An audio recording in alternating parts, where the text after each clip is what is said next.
Hello friends, welcome to KAVITHASAMAYALARAI. இன்னைக்கு நம்ம பார்க்க போற ஸ்பெஷல் ரெசிபி நல்ல சுவையான பருப்பு உருண்டை குழம்பு.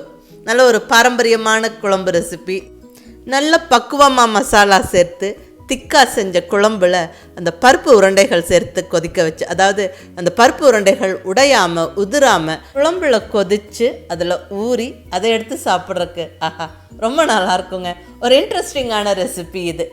நான் ஒரு பாப்புலரான கல்யாண வீட்டு சமையல்காரர்கிட்ட இருந்து இந்த ரெசிபியை கற்றுக்கிட்டேன். அவர் சொன்ன ஒரு சின்ன சின்ன டிப்ஸை ஃபாலோ பண்ணி செய்யும்போது 100% அந்த பருப்பு உருண்டைகள் நம்ம குழம்புல உடையாது உதிராது, டேஸ்ட்டு தூக்கலாக வருங்க. அந்த ரெசிபியை தான் இன்றைக்கி உங்களோட ஷேர் பண்ணிக்க போகிறேன்.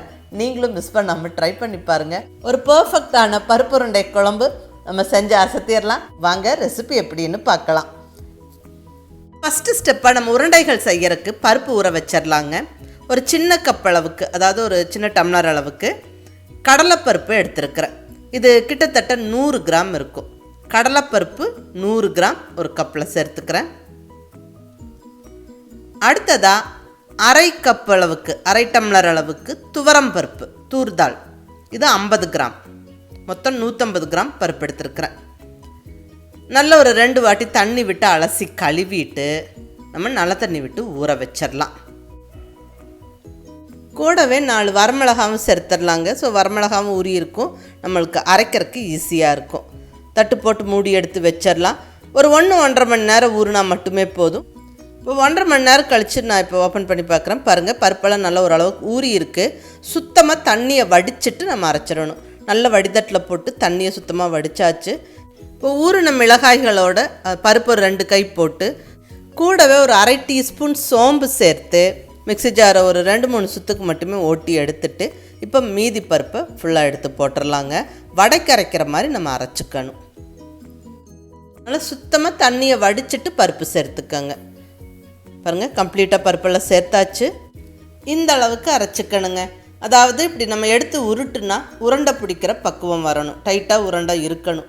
சப்போஸ் உருண்டை பிடிக்கிற பக்குவம் இல்லை, கொஞ்சம் லூஸாக இருக்குன்னா ஒன்றும் டென்ஷன் ஆகாதீங்க. ஒரு 2 ஸ்பூன் பொட்டுக்கடலை மாவு போட்டு அட்ஜஸ்ட் பண்ணிக்கலாம். அரைச்ச பருப்பை கம்ப்ளீட்டாக ஒரு கப்பில் எடுத்தாச்சுங்க. இதில் தேவையான அளவுக்கு உப்பு சேர்த்துக்கிறேன். கூடவே ஒரு கைப்பிடி பொடியாக நறுக்குன வெங்காயம் சேர்த்துக்கலாம். அடுத்ததாக 1 டேபிள் ஸ்பூன் அளவுக்கு பொடியாக நறுக்குன கொத்தமல்லி இலை, நல்ல வாசனையாக இருக்கும். நல்லா பிசைஞ்சிடுவோம். உப்பெல்லாம் சேர்த்து நல்லா கம்ப்ளீட்டாக கலந்தாச்சுங்க. இப்போ நம்ம கையை கழுவிட்டு கையை ஈரம் பண்ணிக்கிட்டு உருண்டை பிடிச்சோம்னா நல்லா பர்ஃபெக்டாக உருண்டை வரும். உருண்டைகள் ரொம்ப பெருசாகவும் இருக்க வேண்டாம், ரொம்ப குட்டியாகவும் இருக்க வேண்டாங்க. இந்த அளவுக்கு இருக்கணும். பாருங்கள், இந்த சைஸுக்கு நல்லா அழகாக உருண்டைகளை பிடிச்சி நம்ம தட்டில் எடுத்து அடுக்கி வச்சிடலாம். இந்த உருண்டைகளை குழம்புல சேர்க்கறதுக்கு ஒரு 3 மெத்தட் இருக்குங்க. நல்ல குழம்பு கொதிக்கும் போது நம்ம இந்த உருண்டைகளை சேர்த்து அதை டிஸ்டர்ப் பண்ணாமல் வேக விட்டு எடுக்கலாம். அல்லது ஆவியில் ஃபஸ்ட்டு உருண்டைகளை வேக வச்சுட்டு அதுக்கப்புறம் குழம்புல சேர்த்துக்கலாம். 3வது மெத்தட், லைட்டாக ஃப்ரை பண்ணி எடுத்துகிட்டு நம்ம குழம்புல உருண்டைகளை சேர்த்துக்கலாம். நான் இங்கே 3வது மெத்தட் தான் ஃபாலோ பண்ண போகிறேன். லைட்டாக ஃப்ரை பண்ணி எடுத்துகிட்டு நான் குழம்புல சேர்த்துக்க போகிறேன். இந்த மெத்தடில் நம்ம பருப்பு உருண்டை குழம்பு செய்யும்போது டேஸ்ட்டு தூக்கலாக இருக்கும். 100% குழம்புல அந்த பருப்பு உருண்டைகள் உடையாது உதிராது, நல்லா சூப்பராக இருக்குங்க. நான் ஏற்கனவே சொன்ன மாதிரி இது ஒரு நல்ல ஒரு கல்யாண வீட்டு சமையல்காரர்கிட்டேருந்து இந்த ரெசிபியை கற்றுக்கிட்டேன். ஸோ இன்றைக்கி அவர் சொன்ன ரெசிபியை தான் உங்களோட ஷேர் பண்ணிகிட்ருக்கிறேன். இது ரொம்ப நல்லா டேஸ்ட்டாக இருக்குங்க, ஃபாலோ பண்ணி பாருங்கள். நல்லா மீடியமாக சூடான எண்ணெயில் இந்த பருப்பு உருண்டைகள் சேர்த்துக்கணும். ரொம்ப அதிக சூடான எண்ணெயில் இல்லை, ஓரளவுக்கு மீடியமாக சூடான எண்ணெயில் சேர்த்துட்டு அந்த உருண்டைகளை திருப்பி திருப்பி விட்டு ஓரளவுக்கு ஃப்ரை பண்ணி எடுக்கணும். முழுசாக ஃப்ரை பண்ண வேண்டாம். அதாவது ரொம்ப வடை மாதிரி செவந்து வர்ற வரைக்கும் விட வேண்டாம். ஓரளவுக்கு ஃப்ரை பண்ணுங்க. அப்போ இந்த உருண்டைகள் அந்த கரெக்டாக அந்த உருண்டை ஷேப் ஃபார்ம் ஆகிடும், உடையாது உதிராது. நம்ம குழம்புல திருப்பி போட்டு வேக வைக்கும் போது பர்ஃபெக்டாக இருக்குங்க. அதாவது மறுபடியும் இந்த உருண்டைகள் அந்த குழம்போடு சேர்ந்து வெந்து அந்த குழம்பு உறிஞ்சு அது வெந்து வரும்போது சூப்பராக இருக்கும். ஸோ ஓரளவுக்கு மட்டுமே ஃப்ரை பண்ணி எடுத்து தட்டில் வச்சுடுங்க.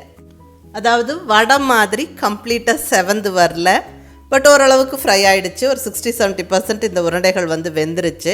இப்போ இந்த ஸ்டேஜில் நம்ம எடுத்து இதை தட்டில் வச்சிடலாம்.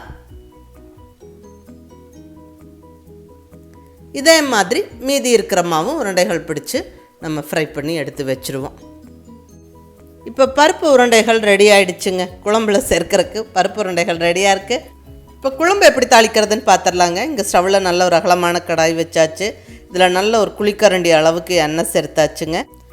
எண்ணெய் சூடானதுக்கப்புறம் 1 டீஸ்பூன் கடுகு, 1/4 டீஸ்பூன் சீரகம், 1/4 டீஸ்பூன் வெந்தயம். இந்த வெந்தயம் மஸ்ட்டுங்க, கண்டிப்பாக சேர்க்கணும். புளிக்குழம்பு காரக்குழம்புக்கு வெந்தயம் சேர்க்கறது நல்லது, நல்ல டேஸ்ட்டும் கொடுக்கும். கடுகெல்லாம் நல்லா பொரிஞ்சதுக்கப்புறம் இப்போ ஒரு கொத்து ஃப்ரெஷ்ஷான கருவேப்பிலை.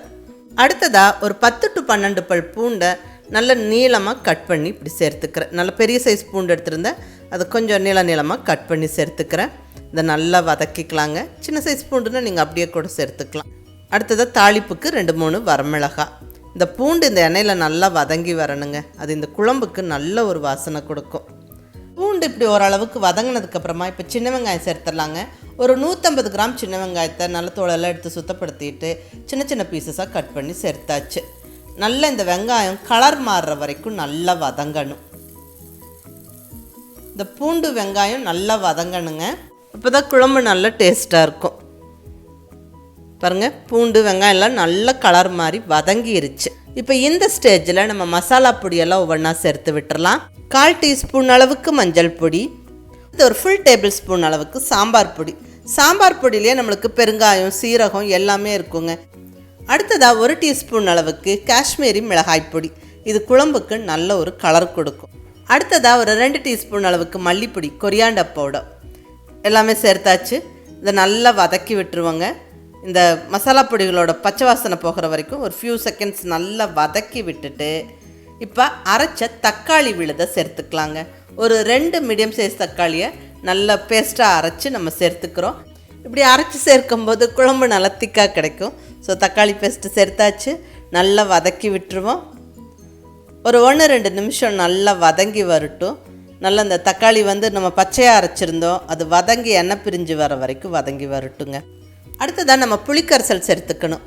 இங்கே ஒரு நெல்லிக்காய் சைஸ் புளி, அதாவது அழுத்தி பிடிச்சி ஒரு பெரிய நெல்லிக்காய் சைஸ் புளியை ஊற வச்சு கரைச்சி வடித்து இங்கே புளி தண்ணி ரெடியாக எடுத்து வச்சுருக்கிறேன்.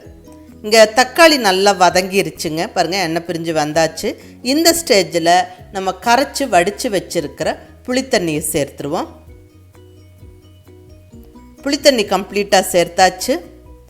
நல்லா கலந்து விட்டு நல்லா கொதிக்கிறதுக்கு விடணும். அந்த புளித்தண்ணியோட பச்சை வாசனை போகிற வரைக்கும் நல்லா கொதித்து வரட்டும். இந்த கடாய்க்கு மூடியை போட்டு விட்டு ஒரு நல்ல ஒரு 2-3 நிமிஷம் கொதிக்க விடுவோங்க. இப்போ 3 நிமிஷம் கழித்து ஓப்பன் பண்ணுறேன். பாருங்கள், நல்லா கொதிச்சாச்சு. எண்ணெய் பிரிஞ்சு குழம்பு ரெடியாக இருக்குது. நல்ல ஒரு வாட்டி கலந்து விட்டுட்டு குழம்புக்கு தேவையான அளவு உப்பு சேர்த்துடலாங்க. தேவையான அளவு உப்பு சேர்த்தாச்சு. இப்போ குழம்புக்கு தண்ணி சேர்த்துக்கிறேன். ஏன்னா உருண்டை சேர்த்து நம்ம கொதிக்க விடணும், அது போக தேங்காயும் அரைச்சி விடுவோம். ஸோ குழம்பு ரொம்ப கெட்டியாகக்கூடாது. அந்த உருண்டை எல்லாம் சேர்த்து நம்ம கொதித்து வரும்போது அளவான திக்னஸோடு இருக்கணும். ஸோ இந்த ஸ்டேஜில் கொஞ்சம் நிறையாவே தண்ணி விட்டுட்டு மறுபடியும் நம்ம மூடி வச்சு நல்லா கொதிக்க விடுவோம். ஒரு 2-3 நிமிஷம் நல்லா கொதித்து வரட்டுங்க. அதுக்குள்ளே நம்ம தேங்காய் மசாலா அரைச்சிக்கலாம். இங்கே ஒரு மிக்ஸி ஜாரில் ஒரு சின்ன கப் அளவுக்கு தேங்காய், அதாவது துருவன தேங்காய்னா ஒரு 3 டேபிள் ஸ்பூன் சேர்த்துக்கோங்க. கூடவே ஒரு 1/2 டீஸ்பூன் அளவுக்கு சீரகம் சேர்த்து நல்லா இந்த மாதிரி ஃபைன் பேஸ்ட்டாக அரைச்சிக்கணும். தேங்காய் மசாலா ரெடி ஆகிடுச்சு.